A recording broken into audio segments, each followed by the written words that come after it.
Hello everyone, ప్రస్తుతం స్టూడియోలో journalist Jagdev గారు ఉన్నారు. వెల్కమ్ చెప్దాం. Hello sir. నమస్తే జకీర్. సార్, ఇప్పుడు బాలయ్య బాబు గారి మూవీ అయితే ఆగిపోవటం జరిగింది. దీని వెనక అంటే దీన్ని ఆసరాగా తీసుకొని వైసీపీకి సంబంధించిన కొంతమంది ట్రోల్ చేస్తున్నారట సార్. సో దీని గురించి ఏం చెప్తారు? First thing, Paytm batch trollings ని పట్టించుకోవాల్సిన అవసరం లేదు. ఎందుకంటే ఆల్రెడీ శ్రీరెడ్డి లాంటి వాళ్ళే పేటీఎం బ్యాచ్ నుంచి బయటకు వచ్చేసి బాబు మమ్మల్ని ఎందుకు పట్టుకుంటున్నారని చెప్పి స్టార్ట్ చేశారని మొన్నప్పుడు ఒక వీడియో చూశాను. సో ఇంకా ఎవరెవరైతే దెబ్బ పడలేదో, వాళ్ళ అధిష్టానం దెబ్బ వేయలేదో వాళ్ళు కొద్దిగా ఏదో ఇంకా చెలరేగుతున్నట్టున్నారు పేటీఎం బ్యాచ్. సో ఇక్కడ ట్రోల్స్కి మీరు అన్నట్టు ఒక ముఖ్యమంత్రి బావగారు స్వయాన, మరొక మంత్రి అల్లుడు, ఈయన ఒక మహానుభావుడు, దివంగత నేత, మాజీ ముఖ్యమంత్రి, మేరునగ ధీరుడు, విశ్వవిఖ్యాత నడసార్వభౌముడు, ఇట్లాంటి బిరుదులు సొంతం చేసుకున్న నందమూరి తారక రామారావు గారు అబ్బాయి, సూపర్ స్టారు, కొడుకు ఇంకో సూపర్ స్టారు. సో ఇక్కడ రేవంత్ రెడ్డి గారు ఒకప్పుడు కూడా టీడీపీలో పనిచేసిన వ్యక్తి కాబట్టి ఈయన కూడా సన్నిహితంగానే ఉంటాడు. ఈవెన్ బాలయ్య గారితో ఎవరికి విరోధము, గొడవలు అనేది ఉండదు. సో అలాంటి సినిమా హీరోను రిలీజ్ చేయించుకోలేకపోయారు అని అంటే, ఇక్కడ ప్రభుత్వం మాది, మేము నచ్చినట్టు చేస్తామని అనుకుంటే ఇప్పటికెప్పుడో అయ్యేది. అది కాదు కదా. ఎవరి పని వాళ్ళది, ఎవరి గోల వాళ్ళది, ఎవరు పనితీరు వాళ్ళది, ఎవరి కర్తవ్యం వాళ్ళది.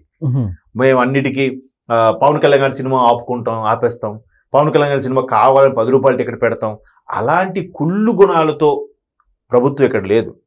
సినిమా పరంగా మీరు ఏది మీ తంటాలు మీరు పడండి, ఇండస్ట్రీ విషయంలో జోక్యం చేసుకోవద్దు. అదే గవర్నమెంట్.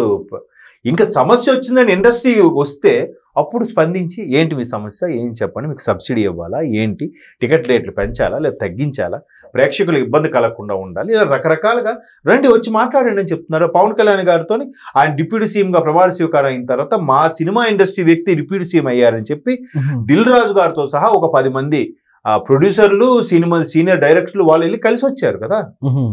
ఎందుకు కలిశారు సార్? అంతకుముందు ఆంధ్రప్రదేశ్లో దారుణం ఉండేది పరిస్థితి, ఇప్పుడు సక్రమంగా చేయండి అని.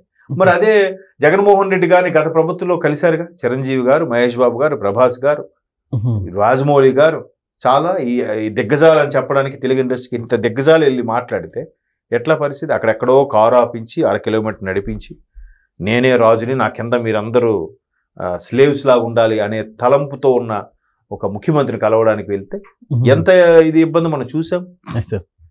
అయినా ఎవడూ ఆపలేకపోయాడు. పవన్ కళ్యాణ్ సినిమా 10 రూపాయల టికెట్ పెట్టినా 70 కోట్లుగా వసూలు చేసింది. సో సినిమా గురించి ప్రభుత్వాలు కక్ష సాధింపుగా చేయదు. అలాగని కష్టం వచ్చింది కదని ఆదుకోవడం ఉండదు. పరిశ్రమ పరంగా కష్టం వస్తే చెప్పండి, ఆదుకుంటాం. పరిశ్రమ ఇప్పుడు హైదరాబాద్లో ఉంది, మీకు వైజాగ్ స్టూడియో కావాలి, రండి కట్టుకోండి. అమరావతిలో ఏదో సెట్ వేసుకుంటాం, రండి వేసుకోండి. అట్లా ప్రభుత్వం సహకారం అందిస్తుంది తప్ప ప్రభుత్వం ఇప్పుడు వీళ్ళకి ఆఫ్ నాలెడ్జ్ కాబట్టి ఏం తెలియదు కాబట్టి అలా ట్రోల్స్ చేస్తూ ఉంటారు. ఇప్పుడు ఆడెవడో ఒక $9 తీస్తే దాని విలువ 72,000 అవుతుంది. ఆ పరకామంలో కొట్టేస్తే అది ఎంత వాల్యూ? జస్ట్ 72,000 అంటే ఒక సగటు ఉద్యోగికి అది ఎంతమ్మా? 3 నెలల జీతం అమ్మా, మినిమం 3 నెలల జీతం. అవునా కదా? అది మీకు సింపుల్ అయిపోయిందా? అంటే పెద్ద పెద్ద నేరాలు చేసే వాళ్ళకి 72,000 పెద్ద అమౌంట్ కాదు కదా. సో అలా మాట్లాడే వాళ్ళకి ఇంక ట్రోల్స్ చేయడం తప్ప ఏమొస్తుంది? ఇక్కడ బాలయ్య గారికి మేబీ వాళ్ళ కోసం ఎవరైతే సపోర్టివ్గా వెళ్ళి వాళ్ళ ఎమ్మెల్యేలకి మద్దతు ప్రకటించారో వాళ్ళ ఫ్యాన్స్ ఎవరైతే ఉంటే ఉండొచ్చు. ఇక్కడ పేరు ప్రస్తావించట్లేదు. ఎందుకు ప్రస్తావించట్లేదు అంటే మళ్ళీ రకరకాల దుమారాలు లేగుతాయి. గతంలో ఇప్పుడు ఒక్కొక్క హీరోకి ఒక్కొక్కరు నచ్చుతాడు, అది వాళ్ళ ఇష్టం. ఒక హీరో ఒక నాయకుడికి సపోర్ట్ చేసినప్పుడు ఇంకో హీరో ఇంకో నాయకుడికి సపోర్ట్ చేయొచ్చు, చేయకపోవచ్చు, అది వాళ్ళ ఇష్టం. చేసిన వాళ్ళందరూ ఖచ్చితంగా ఈ ఎక్స్ అనే పార్టీలో హీరో ఈయనకి సపోర్ట్ చేశాడు కాబట్టి వై అనేవాడికి విరుద్ధం, వై అనేవాడు వెంటనే ట్రోల్స్ చేస్తాడు. ఇప్పుడు బాలయ్య గారిని ఎవరు ట్రోల్స్ చేస్తారు? ఎవరైతే వైసీపీకి ఫేవర్గా ఉండే కొంతమంది వైసీపీ మాజీ ఎమ్మెల్యేలను కలవడానికి వెళ్ళారో, వాళ్ళకి మద్దతు ప్రకటించారో ఆ ఫ్యాన్స్ అందరూ కూడా ఇప్పుడు బాలయ్య బాబుని ట్రోల్స్ చేస్తారు. బాలయ్య బాబులో ఇంకో గొప్పతనం ఏంటంటే వీళ్ళు ఎంత ట్రోల్స్ చేస్తే ఈయన అంత పైకి లేస్తాడు. ఈయన బాలయ్య బాబు గొప్పతనం అది. అవన్నీ పట్టించుకోడు, ఆల్రెడీ చేయను. ఆయన అన్స్టాపుల్లో చాలాసార్లు చెప్పాడు, నా గురించి చాలా రకాలుగా చాలా మాట్లాడతారు, నాకు అవన్నీ అనవసరం. ఎన్ని రూమర్స్ వచ్చినా, ఎన్ని ప్రోపగాండా చేసినా, ఎవరు వీళ్ళ మీద వాళ్ళ మీద చెప్పినా నా పని, నేను దర్శకుడు చెప్పిన పని చేశానా, నేను నా పని అయిపోయిందా వెళ్ళిపోయినా. సార్ అట్లానే ఇది కూడా పుకారే అంటారా నిజమంటారా? అంటే దీని ఏంటది? వెనక హీరోలు కూడా ఉన్నారు, ఆ హీరో ఎఫెక్ట్ వల్ల. అదే చెప్పాను కదండి. ఇప్పుడు ఇంతకు ముందు ఏదైతే ఒక హీరో వైసీపీకి సపోర్టివ్ గా మాట్లాడాడో, అంటే వైసీపీ అభ్యర్థికి సపోర్టివ్ గా వెళ్ళాడో, సో వాళ్ళ ఫ్యాన్స్ అప్పుడు ఆ హీరో మీద ఎవరెవరైతే ట్రోల్స్ చేశారో వాళ్ళ ఫ్యాన్స్ డైరెక్ట్ గా అనలేక బాలయ్య బాబు కరెక్ట్ టైం దొరికాడరా అని ఇక్కడ చేసే ప్రయత్నం చేస్తున్నారు. ఇప్పుడు పవన్ కళ్యాణ్ గారి సినిమా రిలీజ్ అయినా కూడా ఇండైరెక్ట్ గా యాంటీ ట్రోల్స్ నడుస్తున్నాయి. ఏది హరిహర వీరమల్లుకి కానీ ఓజీకి కానీ. హరిహర వీరమల్లు పెద్దగా ఏం లేదు కాబట్టి ఆడలేకపోవచ్చు, ఓజీ బ్లాక్ బాస్టర్ అయిపోయిందిగా. సో సినిమాలో సత్తా ఉండి చేస్తే ఎవ్వడు ఏం చేయలేడు. ఏదైతే గతంలో వైసీపీకి ఫేవర్ గా కొంతమంది ఇండస్ట్రీకి చెందిన వాళ్ళు ఉన్నారో వాళ్ళ అభిమానులు ఈ విధంగా ట్రోల్స్ చేస్తే చేసుండొచ్చు. There is a chance. అది దాన్ని అసలు బాలయ్య పట్టించుకోడండి, అసలు చదవుడు చూడండి సార్.